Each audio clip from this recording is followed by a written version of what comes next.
First of all, I had an experience with S.C. Johnson, their global quality organization, wanting to do some redesign.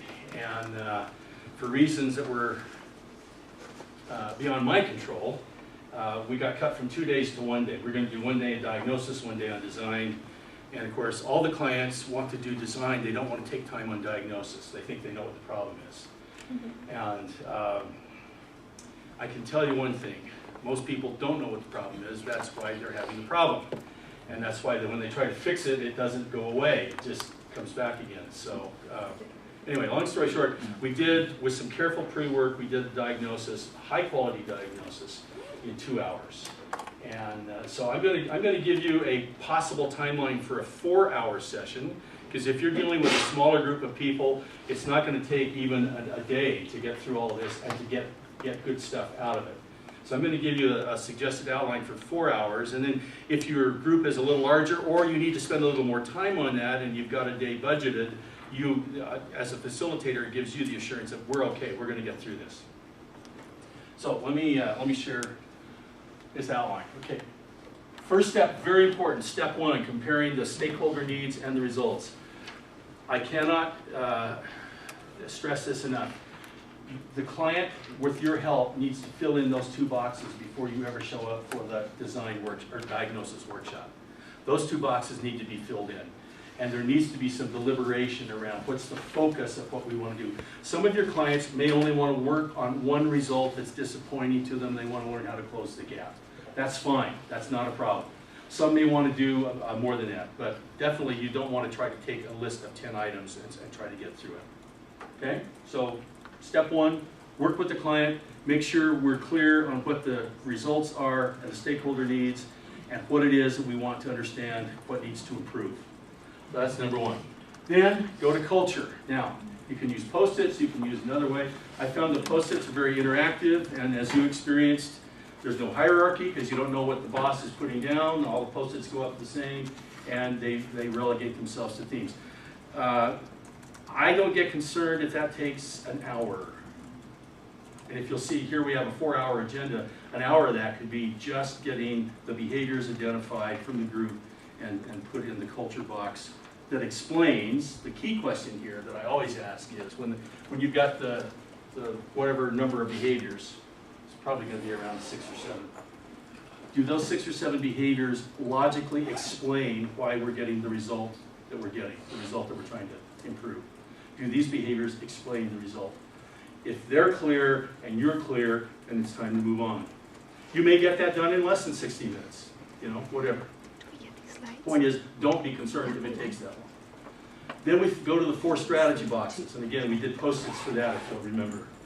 And for the 4 strategy boxes, there's more data there. You've got some notes on how to handle that. I don't worry if that takes 90 minutes, or maybe even a little more. Okay? And again, in that one, we did some divide and conquer. We did Post-its, and we got all the Post-its under the 4 categories. Then we divided them into 4 teams to look at the Post-its and develop the themes out of that. And we got through that. I pushed you a little hard, and we didn't let you finish everything, and it was about an hour. If you spent the 90 minutes with a group of about 8 people, you'd get through that, I believe, in about 90 minutes without a problem. Okay? Then, questions? I'm sorry. Yeah, thanks. So I'm curious, how much do we, in the pre-work step, do we need to have already gone over the framework with them so they understand, and how well do they need to know the framework before we go into it? I think with your client planner that you're working with, I think they ought to understand the framework. Okay. It doesn't have to be in great detail. I've done everything from teach each section before we get into it in the workshop to a full 3 or 4 hours ahead of time to get everybody up to speed. I've done all kinds of variations. With the S.C. Johnson group, I kind of knew their culture well enough after all these years working together. I knew that they would be able to pick it up really quickly and move with it, and they did. But other clients would not have been able to move that quickly. So I would talk with the planner, who the people are that you're planning this with. I'd introduce the model to them and then see what they think, how much of an intro will their people need. Okay. You can give them the article to read ahead of time, which we did with S.E. Johnson, and then depending on what needs to happen from there, you may need to spend a little bit of time with them on that. Is the article the chapter in the book, or is that a different? You can use the chapter in the book. Alan did. There was also the standalone article. Do you have that in your archive? I do. I can send that out. Okay. It's 90% the same text. It's just the chapter in the book has some context of what we covered before, and then it refers to that and then moves Okay. on. The article is a standalone. If you've not read anything else, here's the article. Okay. So we can get that to you. Okay. Okay? Sounds good. All right. Thanks. Okay, so we spent about an hour and a half. Then the connection is the actual stuff that we have in the systems boxes, those 4 boxes: processes, structure, rewards, people. Is there any connection between what's going on in there and the formal strategy of the organization? Now, if you're trying to close a gap, it's not unusual to not have any connection with the formal strategy and the systems things that are driving the wrong result. It's not unusual. Or there may be an unintended consequence of the formal strategy that actually people are interpreting, and that's allowing this other thing to run that they don't want to run. So, but it's not going to take a lot of time. I think 30 minutes, frankly, in some cases, you won't even need 30 minutes. People will look at what they've got in the systems boxes and they'll say, well, there's nothing in our strategy or mission or vision or core values that explains any of that. So fine, boom, that one's over. But it may take you a few minutes, so I allocated about 30. Then we go to number 5.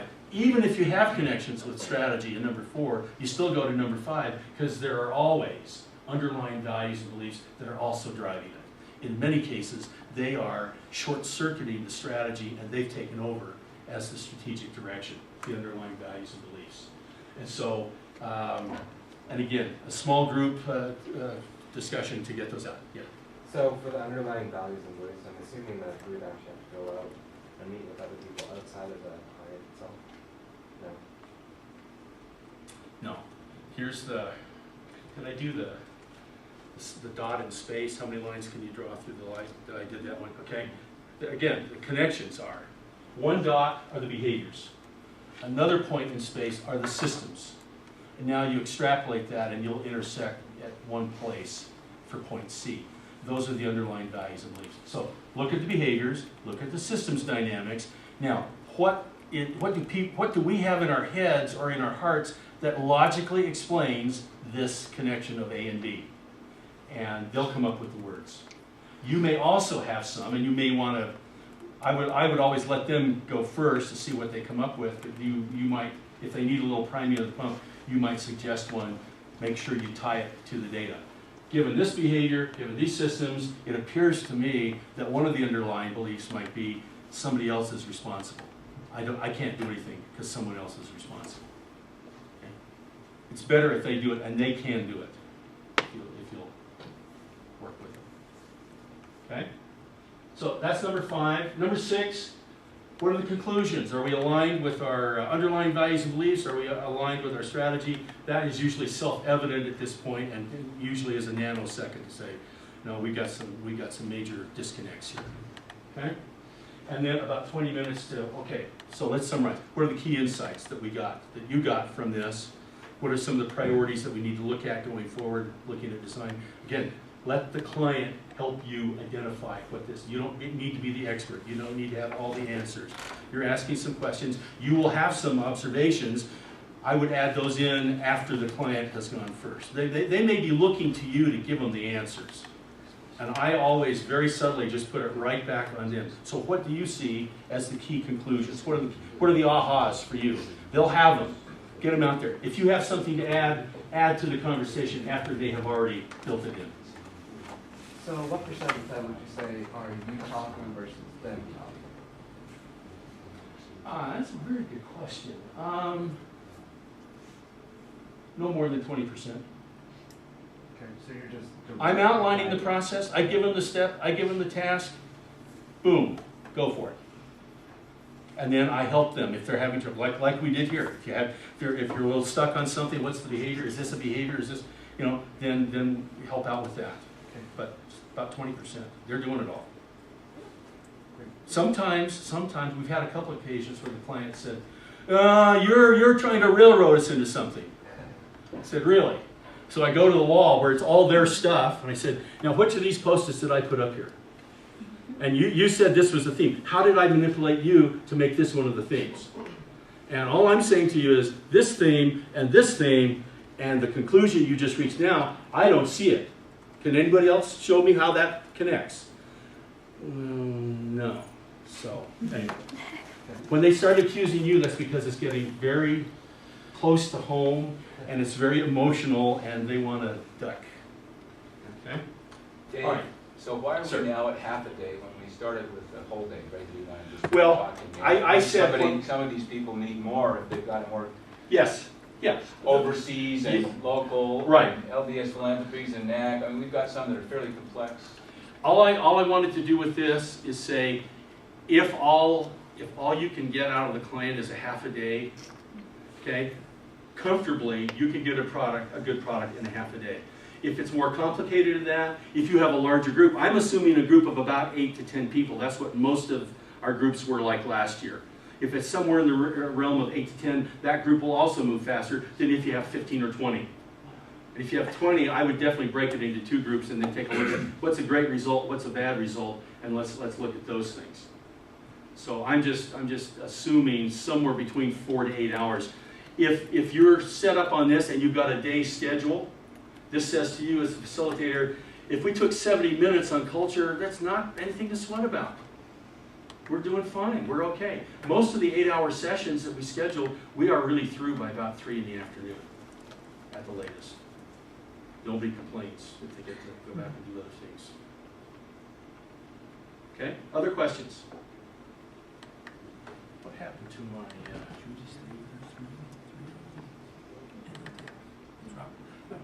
actually we've done less than 15 minutes, all right.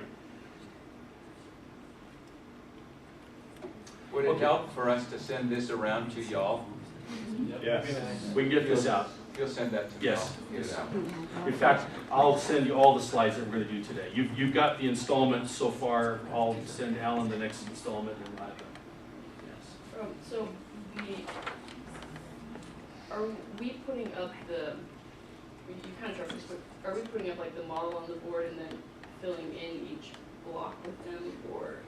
Because I feel like putting the model up there suddenly is, for some people in the group, like, whoa, that's really intense. What is this? You don't have to put the model up, Okay. okay? But then if you don't, and you don't have to, but then if you've got flip charts or a wall board or something like this, then you say, okay, so let's look. What I would show them is, all right, there it is again. I've got to get a chain and tie this around my neck. It just eludes me. What I would do is perhaps put up a slide like that. Okay, the place we're going to start, we're going to look at what our stakeholder needs are, and we're going to look at, only in the diagnosis, of course, is we're going to look at our results, and now we're going to look at behaviors in our culture that explain those results. That's all you need to share with them, and then you give them the Post-its, and you off you Kind of just go each Yeah. step. Step by step, yeah. And so that has worked well in the past for groups that for whatever reason, trying to do the whole model might be it might get you off on the wrong track. Okay? Now, of course, that puts a little more pressure on you to be able to explain a very complex situation very simply, but from what I've seen, you can do it. Okay? All right. So now let's move into what we're going to do this week and next week is, like we did the diagnosis simulation with Lindsay Industries. We're going back to Lindsay Industries now. Now's the time to look at the design. How would we fix the situation based on what we found in our diagnosis? And we're going to cover 3 tools today. And you'll get the slides afterwards. We're going to work from the slides. And there's a short case study that I'm going to use on the 3rd tool. And then next week, we're going to go through strategy, capabilities, and a tool around processes today. And next week, we're going to go back to Lindsay, so I'm giving you a little warning. We're going to go back to Lindsay and have each group is going to design a sub-piece of the Lindsay design project. and we'll apply it to the case. Okay? All right. So somebody just very quickly give us an overview of the diagnosis. As I recall, all the groups were very, very similar in what you found. It's because you were reading the same words. But you also process them because of a common tool. You process them also very consistently. So somebody, could you give us just some of the headlines from the diagnosis just to get us back on track here?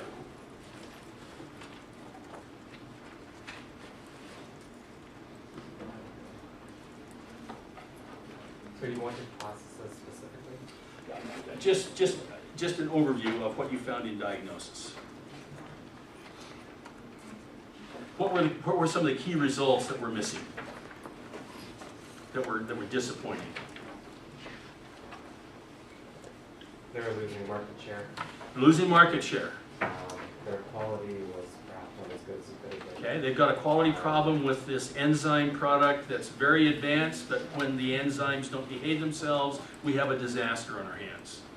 And we have not been able to solve that problem yet. Does that explain why we're losing market share?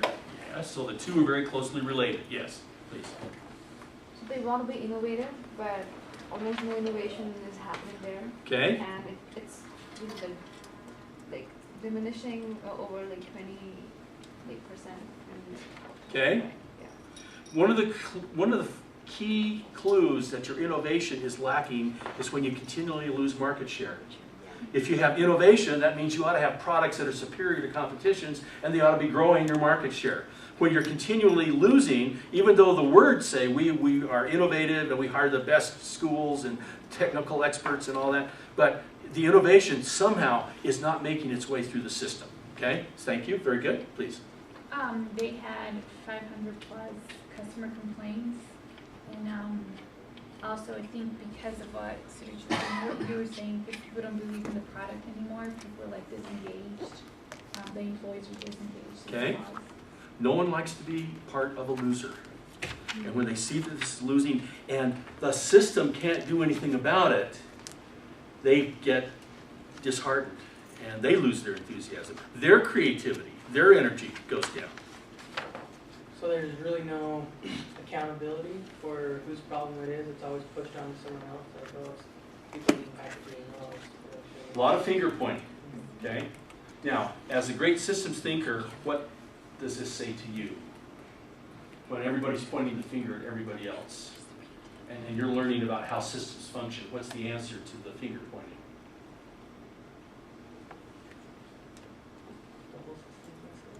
We're all in this together. It's not just you or you, but all of us have something that's not quite right. And particularly, how we're working together is certainly not right. And so how can I point the finger at one or the other when we both are in this partnership, or should be?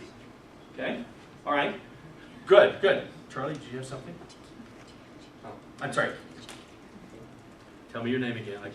Jerry. I got the Y right, okay? Actually, the only phrase that sticks is the Canadian cowboy from the rafting trip. Sorry, Jerry. No, okay. But no, that I was actually just hanging on to somebody else's, but he was a marketing director, and the marketing director was like, how can I sort of market this for this product that's in a losing position as well? And so like there's that feeling that's kind of going through and penetrating the culture of like, we're not at the top of like we could be. Okay. This is why this life cycle of organizations is the way it is. This is a very common phenomenon. A great tradition, early successes, actually some good products, but then something starts to change. And this is these blind spots. The executives cannot see what's changed. And they cannot see what they've got to do to get out of it. And so as long as they keep relying on Peter to come and make these every 6-month visits to grow the business internationally, it's not going to grow. It's not going to do it. Right. There isn't a ecosystem in place to make sure that there's good communication or get things done in foreign markets. It's really a slow process that's bogging down. Okay. Okay. So this is a number of issues. Bottom line, they're not growing, they're not innovative, and they've got a lot of quality problems that nobody's been able to crack. So now we're going to redesign this organization to get the results that they want. All right, and so now we come to the design side. The next week I will give you, we're going to be working more deeply in the systems next week, so I'll give you the design worksheet. It's the equivalent of the blue one that you've had for diagnosis. But notice we're going to go in the opposite direction for design that we did for diagnosis. We started with stakeholder needs and went clockwise for diagnosis. Now we're going to go counterclockwise. First place that we stop is, given our understanding of the stakeholder needs, what's the strategy and what are the organizational capabilities that we need to connect with those needs to make sure that we deliver. And then we've got to align our processes, our structure, our people systems, our rewards. We've got to align those with this new strategy so that we walk and talk. Organizations, they don't like this. They get very nervous when I say organizational integrity is lacking. No one likes to think that their integrity is lacking. But what do we call it when a person doesn't walk the talk? They say one thing and they do another. There's no integrity. It's a descriptive statement. It's not necessarily a judgment. It's descriptive. What you say doesn't equal what you do. And the same thing happens in organizations. We have a strategy, but that's not the way we work. Okay? So, and then once we've got the systems designed, then we need to see, will our current culture have any allergic reactions to what we're proposing as change? Will they try to strike us down? Will the antibodies come out and try to beat us into submission? So we need to kind of take stock of that. Then we need to implement the design so that the behaviors actually change to give us the results we want. Jerry. Sorry, so it makes sense the diagnosis you go backwards. You start from like present state, and then you try and go back and figure out like where you can diagnose for the core issue or where the problems are. So in the design process, why do we choose to go in the other direction? Because now we're trying to set up, off of the stakeholder needs, we're trying to align each element down here, starting with the stakeholder needs. So that's what the stakeholders need. We want to make sure that our sense of our strategy, priorities, and capabilities are aligned with that. And then we got to make sure that how we do our work is aligned with that, so that the behaviors change from what we had in the diagnosis, and then we're able to get the results that they are looking for. So you don't try and find like, these are the cultures, or this is the culture of the company that I want, and then from there set the strategies to be able to drive those cultures? The culture that I want, oh, by the way, I didn't mention this line. In the diagnosis, we'll find some underlying values and beliefs that are getting in our way. Okay, frankly, one of them is that Peter insists on making all major international decisions when he is present in the room internationally. Is there a different way to do that in today's age? To still have him be involved in the decision, maybe even make the final decision, but not have to wait 6 months for him to visit London or wherever to make that decision? Is there a different way of doing that? So if there's an underlying value or belief, I recommend the place to arrange that or to address it is in the new strategy. As we look at strategy, and every client will have their own set of terminology. I don't try to rewrite their book for them. I go with what they've got. But strategy, mission, vision, core values should be a statement of the culture that we want. And then one of the things we can measure is, do the behaviors here match up with what we said our core values are over here? And so now you have a way of measuring that. So that's where the ideal culture would come in my opinion. Okay? Thank you, good question. It comes up all the time. Okay. All right. So today we're going to focus primarily on this box, and we're going to start to dabble a little bit in processes, but we'll finish it next week. And we have a couple of tools at RBL that are unique to RBL, and I think I have found them to be extremely practical, and I think particularly when you get into the design phase, these tools might be helpful to you as well. We do not, at RBL, we do not consider ourselves a great company for shaping strategy. We find that we believe we're a good company at helping companies implement the strategy. And part of the implementation is the strategy so clear that anybody in the company can immediately tell you what that strategy is? Usually strategy documents are way too long with way too many bullet points, way too many pages, way too many appendices, and you lose the essence of it real fast. So here's a tool that Norm Smallwood and Randy Stott, two alums of this program, came up with, and we call it the strategy matrix. And it's got two variables, and we're going to apply this to Lindsay in just a second. One area is the direction of growth.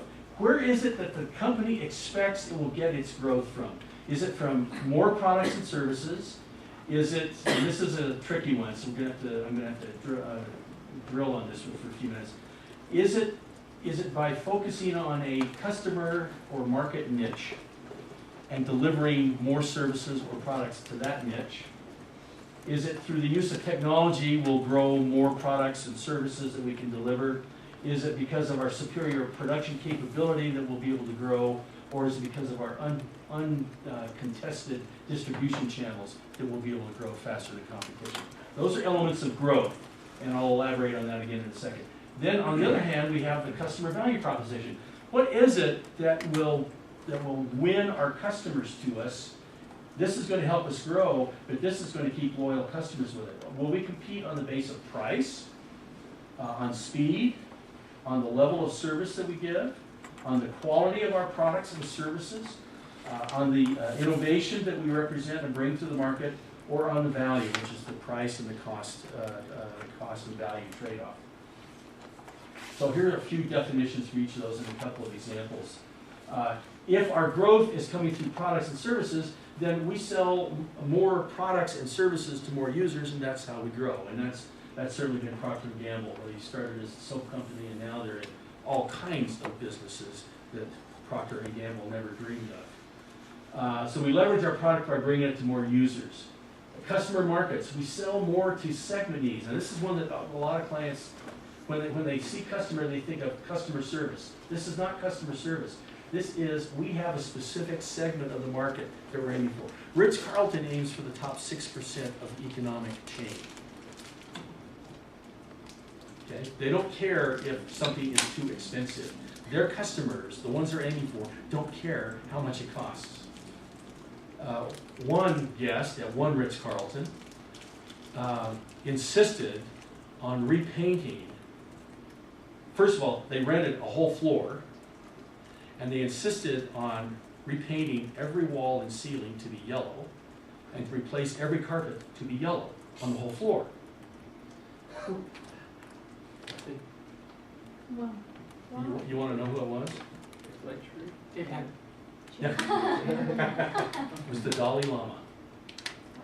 That was part of what was important to him, and so they didn't care what it cost to do that. And then after they left, after whatever it was, a week or so, Ritz-Carlton went in and they had to renovate the complete floor and take it back to where it was. Wow. That customer didn't care about the cost. That's what they wanted. That's what Ritz-Carlton does. So they grow, they leverage our knowledge of the customers to sell more to them. Technology, we create more applications because of our technical skills. 3M is a great example. Okay? Production capability, we maximize, we make sure if we have a plant that it's running 24/7. If we have an airplane, we fill as many seats as we can, even if we have to give a lot of discount prices. So with British Air, they leverage their capacity and they make sure that they fill those airplanes.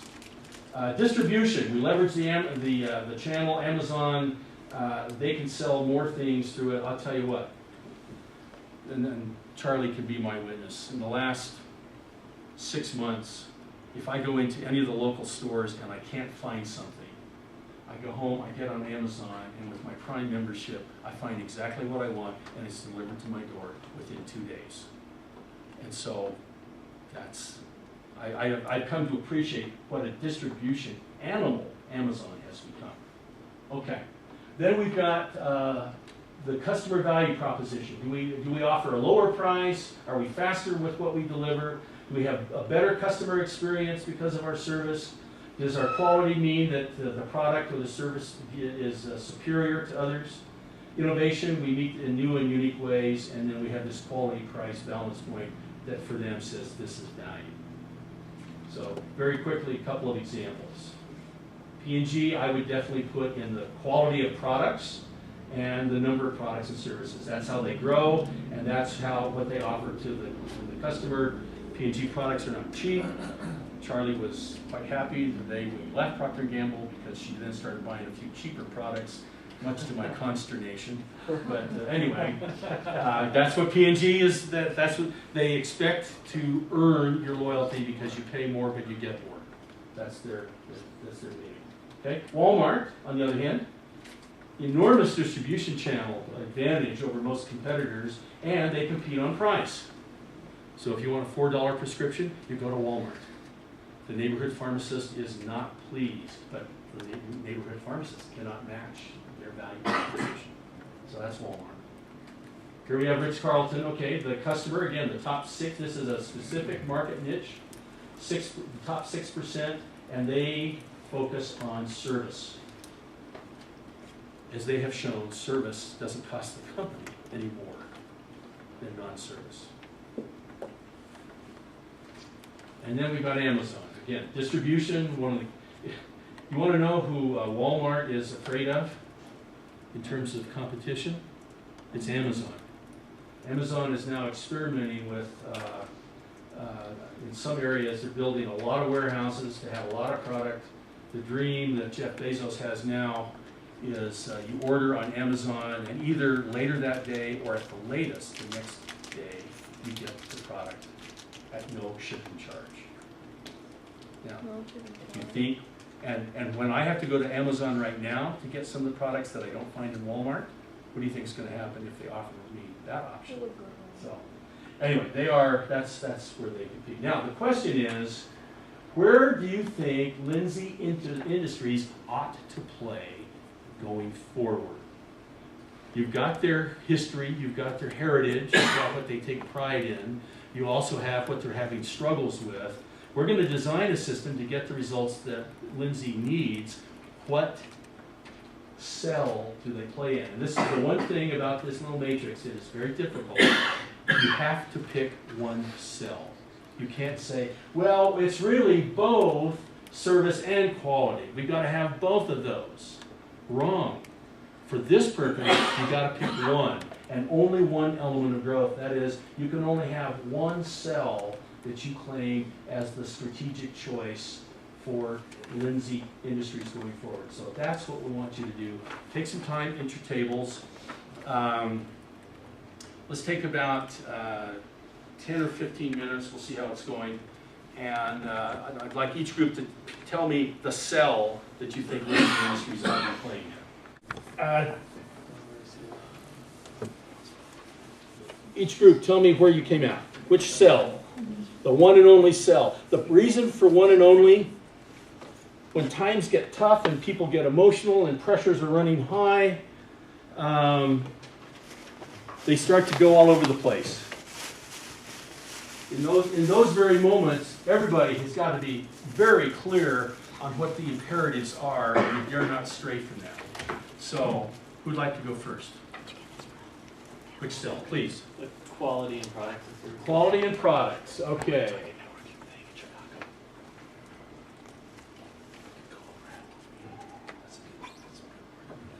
All right.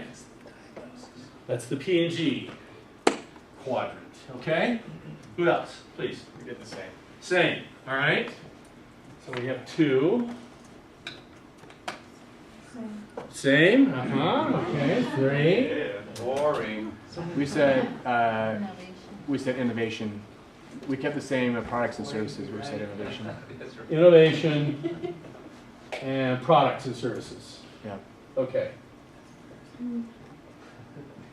And the reason for being that is that even if we are able to get the quality back to where it was, the product already earned a bad reputation. And so there is a lot of damage already that has been done. So along with quality, they will have to work on rebranding the product and doing such a great effort just to get the product back to where it was, and it wouldn't solve the source cause of the source of the problem. And the source was that they failed to innovate and to bring in things that would correct the quality issue before it even became an issue. Okay, all right. Very good, thank you. Good ad. I was just going to say, one example we discussed was BlackBerry, and how if they'd come out with the Z10 high quality product 5 years ago, they would not be, talking buyout right now. But they were just behind the curve, and the market's already kind of been solidified in terms of, you know, that segment, and they're just kind of a little too late bringing that quality product. So Okay. we're thinking it might be time to kind of cut your losses and come up with something new. Well, innovation, see, here's the thing. Strategy is a choice. You're choosing how you're going to compete. And now the analysts will look in the future, if whichever one of these you go with, analysts will say, this is their stated intent, how well are they delivering on what they said they would deliver?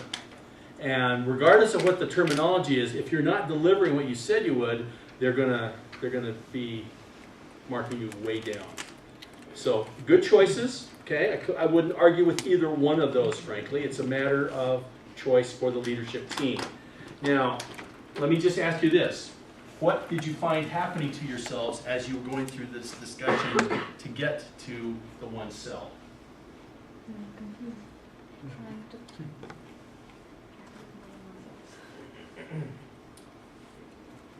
What was happening in your group as you had to go through this conversation? Well, we were kind of trying to work along the line between quality and innovation and try to find a balance rather than just picking one. Right? Senior leadership groups of very sophisticated companies have a very hard time getting down to one cell. They really want to play, it's really got to be innovation and quality. Well, and that's what we have up here. One group went one way, other groups went another way, okay? Again, if it all comes down to push or shove, which is it going to be? Is it going to be the innovation, or is it actually going to be the quality? And that is a choice, okay? My friends at Procter & Gamble would look at this and say, well, yeah, this is fine, but the real message behind this is our ability to have technical innovation that leads us to superior products that are RF quality, and therefore it is all about innovation. That's what the R&PD folks would say, okay? Well, their marketing colleagues would say, that's fine, innovation, yes, but the bottom line is that innovation has to lead to products of superior quality that allows us to command a premium price in the market. So, see, from those two, and those are strong rivals within P&G, if they can have that conversation and understand that here's the balance point between those two, then we can move forward as one team. Okay, all right, good. Yeah, that happens a lot. The other comments, please. We just reviewed the strategy for these industries, and we were able to X out a lot of the different variables. Okay, and so that led you to the product and quality strategy. Okay, so now here's the question that I would ask to a group in that case. Is that strategy, which is years old in the forming, and it's beautiful, and it's probably on parchment in the lobby of the main office, et cetera, is that still the viable way to grow and have value to the customers in today's marketplace? And if it is, then we stay the course. If it isn't, I saw a head nod, if it isn't, then we need to revisit that. Okay? So, now, okay, good. Other comments, please. Okay. In the future week, Mark Nyman is going to come. He's going to go deeper into this. Mark's done more with this tool than anybody else. And so I invite you to throw a lot of questions at him, and especially as you start shaping up with your client project, there will be some strategy or process issues. Bring those in and let us apply the tool to the specifics that your group is facing with the client. I think that'll make a lot more sense to you than what we're doing. Okay, so we'll just note that our strategy is somewhere in that vicinity. Now the next part of it is capabilities. Very few of our clients have given any thought to organizational capabilities. Here's the proposition.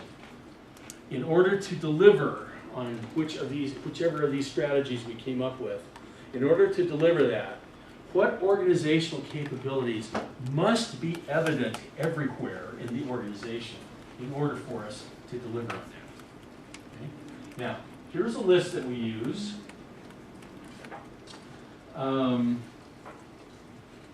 There's nothing magic about these 12. They're good. Most of our clients are able to work with them quite well. It's not unusual that with the clients, we'll have groups that will actually alter the headline a little to custom fit what they think they need to be focusing on in the future. But, so what we've got is, for the 3 groups that chose this, your task is which 3, here's the task, what 3 organizational capabilities must be everywhere present to ensure they fulfill their strategy. And so if that's our strategy, products and quality, which 3 have to be in place everywhere in order for us to fulfill that strategy? And for the product and innovation group, same thing. I'm sorry, which group was it? Oh yes, the dissidents over here, that's okay, all right? The product and innovation group, what 3 organizational capabilities must be present everywhere? Okay? So let's take about 15 minutes or so to come up with those. Accountability is number 1. That was our second one. Accountability, quality mindset, and learning, right? Yes. Okay. Another group, please. The same top 2 and the bottom is collaborative. So the same top 2, Everybody presents a solution. and the other was collaborative, collaboration. Coming up with new processes. We collaborated. With new products. Okay. Improving processes, and it's also. Okay. Another group. We did accountability, quality mindset, Remember and the learning. Aha. Okay. Please. We did innovation, Of obviously, Speed. Okay. Speed. speed and accountability. Aha. Some outliers. Okay. Well, so we said speed because we felt like no amount of quality mindset or learning or any of these other things would really matter as much if they couldn't execute now. Okay. Or execute in the near future, or else Okay. it'd just be completely an afterthought. Okay. Because we don't want casual innovation. That's All right. what it says. Okay. Good. That was the same group, so there's only 1 speaker. Oh, Oh, I'm sorry. yeah. Sorry. I was just elaborating. Sorry. That's okay. That's allowed. Yeah. All right. 3 times 2. Okay. Any others? Have we heard from everybody? What's the third one? What third one did you say? We said Okay. accountability. So now, if I were just going by the numbers, we would go with accountability, we would go with quality mindset, and then we have learning, and we've got some others. So let me just do this. Let's just circle these 2. And let's have a discussion, 4 tables, to finalize the 3rd one. You've got some candidates, you've got some reasons for it. Part of this exercise when we do this with clients, I like to have different points of view and some options, and then we have some discussion in the big group, and we reach an agreement on what the final ones are. So please. I think it's pretty easy if you look at it, because there's one up there that will drive the other 3, and that's collaboration. I see. Okay. So the idea is, if we're collaborating, that helps learning, that helps innovation, and it will help us be speedier. Okay. They need to Okay. learn how to collaborate. Well, okay. Jerry. Can I just point out though, quality mindset I felt was kind of skewed, because like what we set as our, like 3 groups set as our strategic focus was different than what the last group set, which was innovation. Right. And so automatically, almost the 3 groups picked that quality mindset. Okay. Like collaboration or innovation. By the way. So it depends on like what you feel like your strategy is. Okay. Well, that's the whole point. Are we consistent with the strategy? Are we making sure we're going to be able to deliver the strategy? Now, if you'll notice, I did a little editing. Yeah. And I do this a lot with clients because the innovation argument was we've got to have some breakthroughs. We've got to have some solutions. And it's not just for this one situation. We've got to have a continuous pipeline of innovations. And then the other groups had gone with products. So I do this a lot with real groups. If there's an argument for the 2, do those 2 make sense together? I told you how P&G would look at it. that they could easily bring those two together. So I'm just going to suggest that that's the platform for this company. You're not just going with one set of labels, but you've tailored it to where you are. I think Jerry's point is really insightful because whereas before we got to this point, I was still kind of iffy on your idea of focusing on one square in the matrix. But Jerry kind of pointed out that where we decide we want to go on a matrix, if we have one, it's going to change the capabilities that we want to emphasize. Right, right. Okay, so yes. Now, let me ask you this. Jerry and others, do you think that this capability should not be among the top 3? Given your strategy. I argued against it. Okay. Because? That the quality mindset will be the result of accountability, in my opinion, collaboration as well. Okay. The accountability, that it will be a result, not just like the strategy, or it will drive quality results, not just having a quality mindset. So, in the context of this strategy, if we have accountability, if we have collaboration, if we have innovation, will that produce a quality mindset? I believe so. Okay, now, if that's the sentiment coming out of this leadership team's exercise, then of course we need to have careful note of that to make sure as we design the organization that doesn't get lost. If we're expecting these things to produce that, then we need to design the organization so that the elements do in fact produce that as one of its many byproducts. Okay? All right? Please. So how often do you invite them to, do they bring the capabilities to the picture here, or you present those as the capabilities? I give them this as a starting point. That is when it's on the screen. The machine shut down on us again. I usually introduce that as a starting point, and then we get into discussion. But some of them, again, based on the diagnosis, they might say, you can't just, the two groups actually articulated it quite well. Does innovation deliver products? Can you have the products without innovation? So there is a cause and effect there. And out of that discussion, they might say, we need to be focusing people on innovative products that deliver quality. And the innovation has to be consistent. It can't ever back off. Okay? If that argument is made and they all go for it, then we change the label. There's nothing sacred about the labels that we have there. Okay? In fact, some of them have changed. RBL changed them. We created them, we changed them. Okay? Does that help? Okay? I feel like there's a lot of assumptions that maybe could help to be clarified. For example, how far-reaching are these things? Because it seems like you could take any one thing on there, and if you do it really, really well, then you could say it does everything else. If you get the right talent, then you'll have leaders who make people accountable, and they'll do things with quality. If you have learning as your top one, then everyone will learn how to be accountable, and people will learn how to be. So how do you... And that's when I start to play devil's advocate. Okay. Okay? So leadership, I can name you a lot of companies who have leadership that do not have strong accountability. They have other things in the culture where accountability is not a main headline of what their leaders pay attention to. If you need that in this company, I wouldn't expect to get that just from having leadership as one of your 3.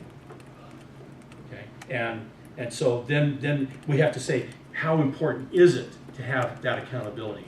If that's what's missing in our diagnosis that we see, and it's not just at the highest levels. If it's, you described people turning off all the way through the organization because they're getting discouraged, because the product is a loser, and there's nothing happening.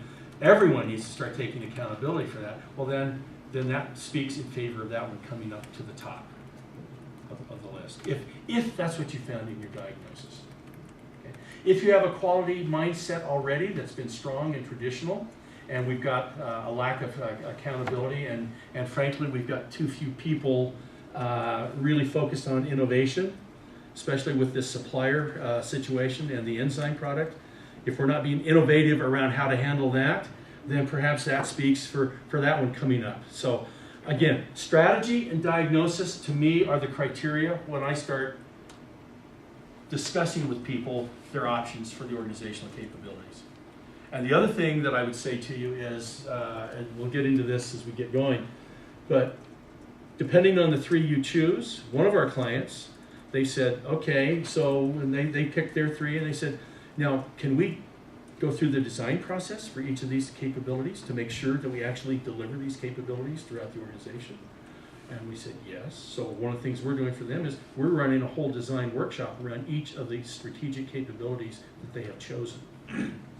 That can be done, okay, if you want to get serious about it. Okay? Do you do, oh, sorry. I'm sorry, go ahead. Do you do it separately when you run a design workshop for each one of the capabilities? Yes. Okay. Yes.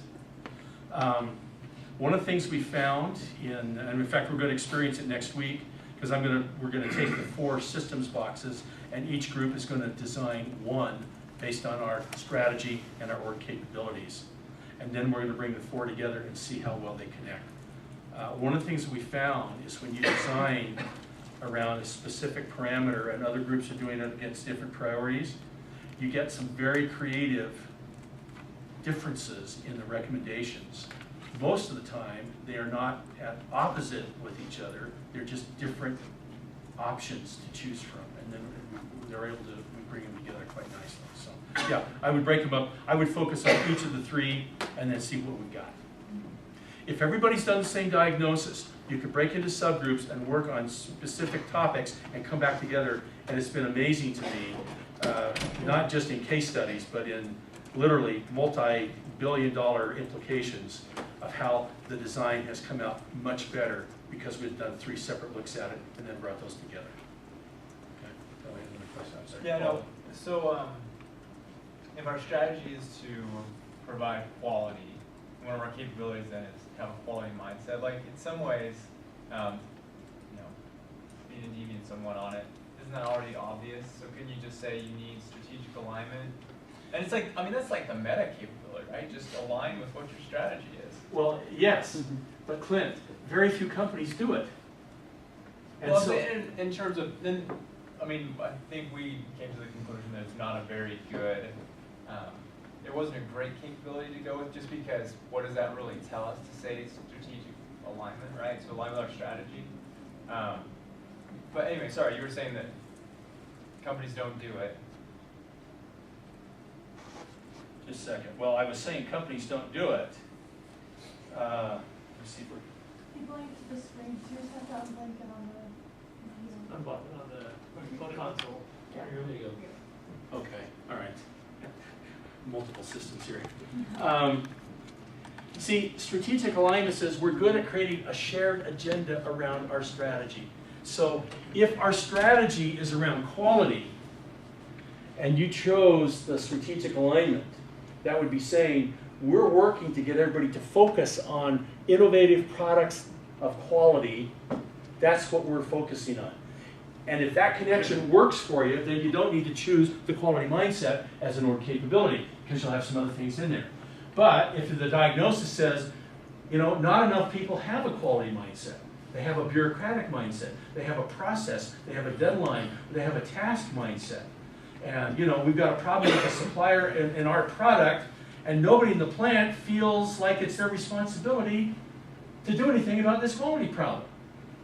And we don't work with the supplier and insist that it gets done. We're not doing that.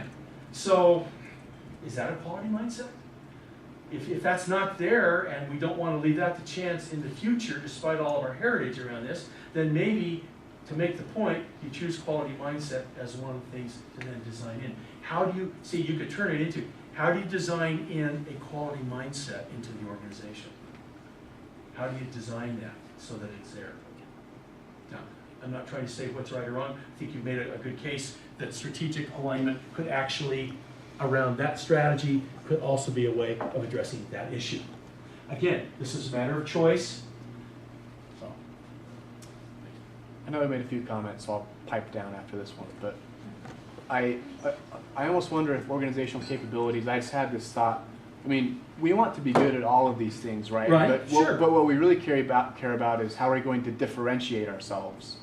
So, I mean, with our group, we talked about with innovation, that quality mindset wasn't really as important because with innovation, you just got to get something out on the market, and you're not differentiating yourself based on quality.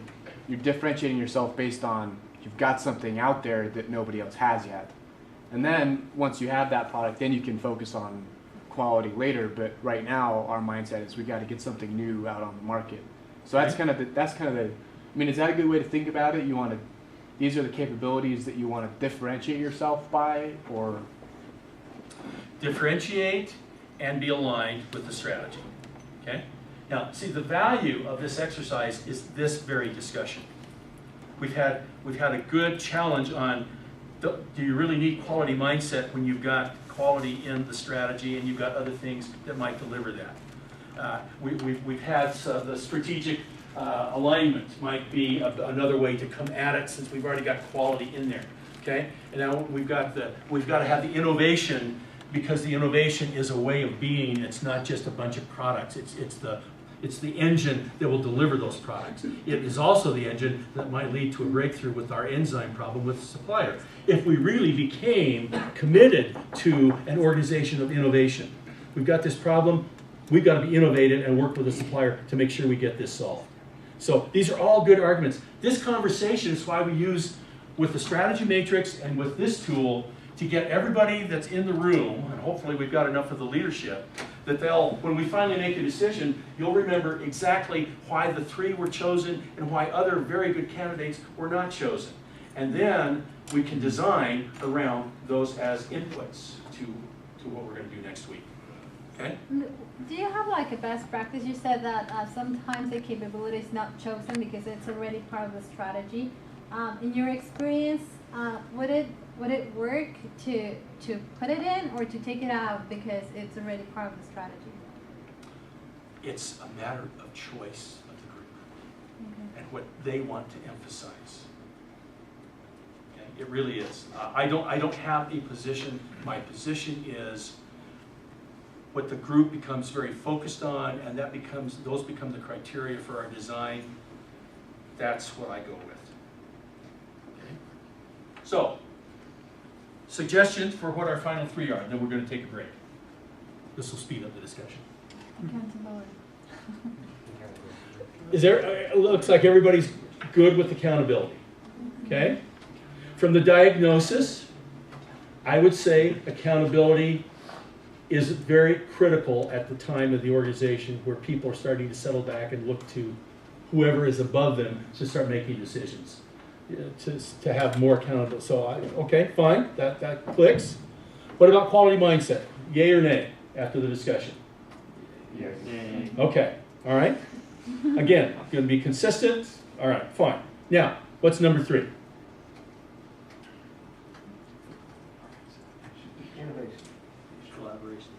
Innovation, collaboration, learning. How about speed?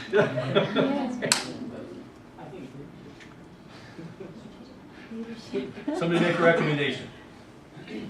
Collaboration, because a lot of their problems have been that they're just pointing their fingers instead of working together. Okay. So that works with accountability, but you have to do that with one another. Okay. So, well, I mean, I guess when we had our discussion, we didn't have products innovation. We didn't have that in our mind. But if that's going to be the strategy, then there should probably be a piece on innovation as well. Okay. So I hear innovation and collaboration as candidates. Anybody else have another candidate they want? What happened to the learning people? See, sometimes in the discussion, out of that discussion, we haven't addressed learning per se, but it seems to be dropping down on the meter based on the other discussion that we've had. That's the value of this kind of a discussion. It starts to help everybody get on one wavelength. So now, we have a couple of candidates. Somebody propose where to go from here. We can vote on those. Leadership that focuses on learning, collaboration, innovation, and speed. How about that? time. Why do we need to have 3? Why don't we just focus on, if there's 2 options? You can focus on 2. Let me ask you this. Will the 2 be sufficient to guarantee this? Hmm. No. So what's missing? So what's missing? Good question. Learning and collaboration. No, Innovation. Innovation. Learning, collaboration. Leadership. Speed. we're missing the ability to innovate and execute. I'd like to see those together. Throw a bone to that group over there and say innovation. I think accountability I think calls for execution. Execution. How about learning and innovation, Okay, scratch so quality? Innovation. This is like a negotiation. I think innovation's We got people going for innovation. All right, let me just see. I don't like to vote, but let me. How many are with innovation? Okay. Okay. So now let me ask you this. Here's the test of consensus. Benjamin Franklin taught this at the Constitutional Convention when they could not reach agreement on anything. He said, "We have got to come up with something. The people need it. This country needs it." We could argue probably forever, and I could argue against everything we got on the table. But it's time for a product. And I'm willing to admit that with the passage of time, some of my assumptions may not be right. Can we agree on this? That was his definition of consensus. Can you support this? Do you understand it? And are you able to support it without serious hang-ups? It sounds like innovation has got us there. Does anybody have a serious concern about innovation? All right, we have 3. Let's take a break. Let's come back at, can we do 10?